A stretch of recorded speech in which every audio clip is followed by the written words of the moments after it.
Hello and welcome to Century Nightly News. I'm Eleanor Pendergast. On tonight's show, we'll be discussing developments in society that have changed the way patients and other vulnerable members of society are treated. Philosopher John Locke laid some of the groundwork for these ideas with his theory of the self. This contributed greatly to the Age of Enlightenment and a greater focus on logical thought. Around the same time, ideas were spreading more quickly after the invention of the printing press. The moral influence of these ideas has affected the way patients with mental illness are treated. To hear more about these changes, let's turn now to field reporter Elizabeth Williams, who is speaking with a patient with mental illness. We are here with Anne to tell their story about their treatment before and after the moral treatment movement. Can you tell us how your story started? Yes, hello. I was put into a hospital by my family when I showed signs of deteriorating mental health. At first, I was plunged into ice baths in order to shock me back to my senses. I was left in a room by myself for days. I was chained up, tested, and experimented on. I was seen as a criminal, and I was demoralized. How did that make you feel? Well, I felt useless. I felt hopeless, abandoned. No one cared if I lived or died, and I lived in isolation for so long. I was neither needed nor wanted. I had no worth and no self-esteem. What happened when people started seeing you as more of a person and less of a demon-possessed individual?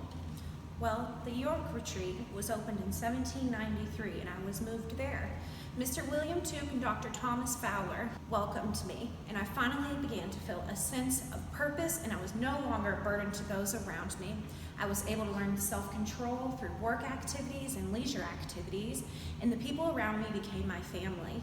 And my own family got to come visit me, and we would go for walks, and we even got to read because of the Industrial Revolution and the wide distribution of books through the Gutenberg's printing press. Thank you so much for sharing your story. Any last words before we go back to Eleanor in the studio?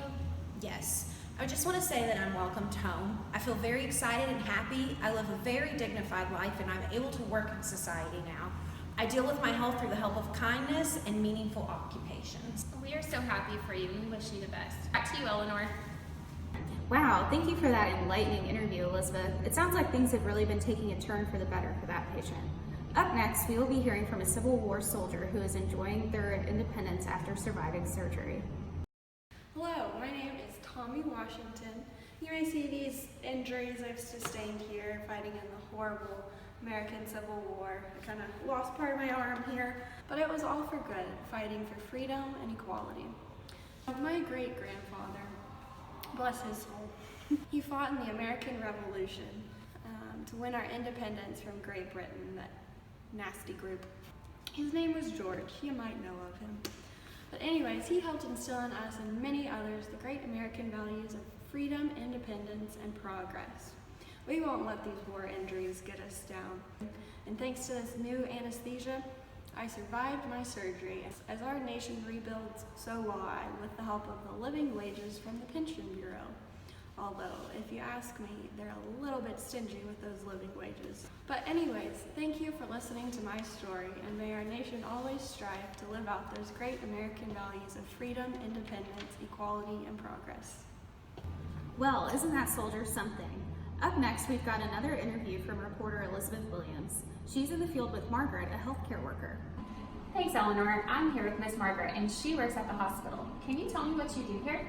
Sure. I'm a nurse here, and I help administer medications, help with bathing, feeding, and wound dressing. So you mentioned to me that you worked in healthcare during the industrial era. Can you tell me why things aren't quite the same now?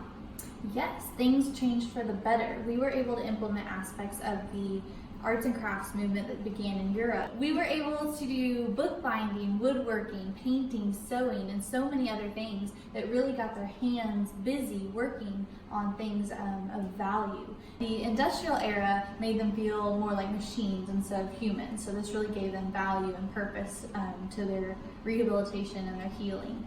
So I really hope that as a whole we're able to keep moving forward with that progress and see our patients just really continue to heal quicker.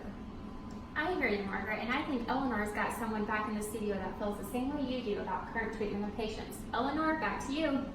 Yes, Elizabeth, thank you. We have a wonderful special guest today named Dr. Adolf Meyer, who's a recent Swiss immigrant. Doctor, how are you doing today?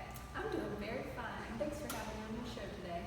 Doctor, can you tell us a little bit about yourself and how you got into the psychiatric business?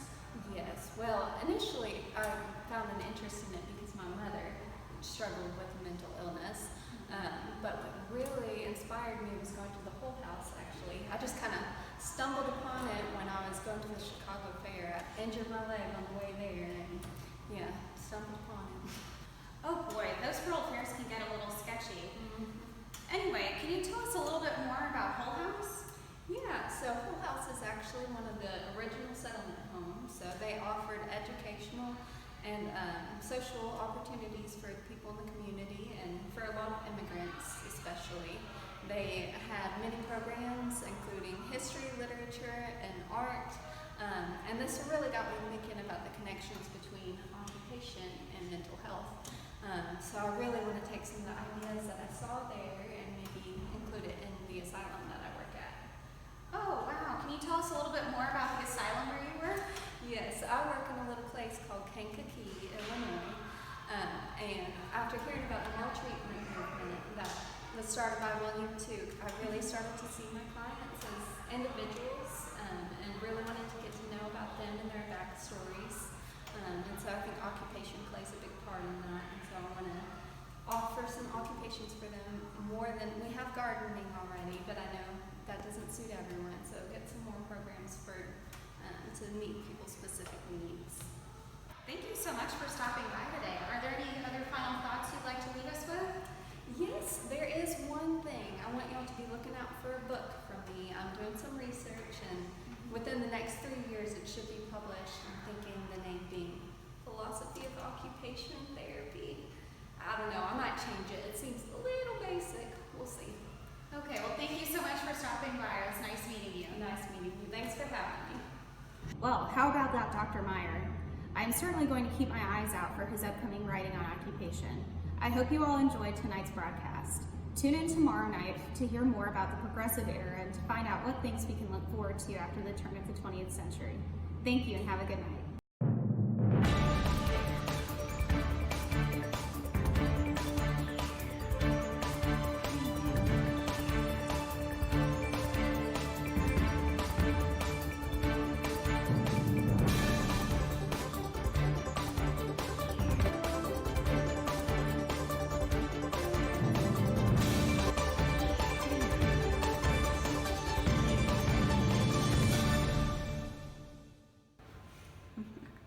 Okay, I butchered it.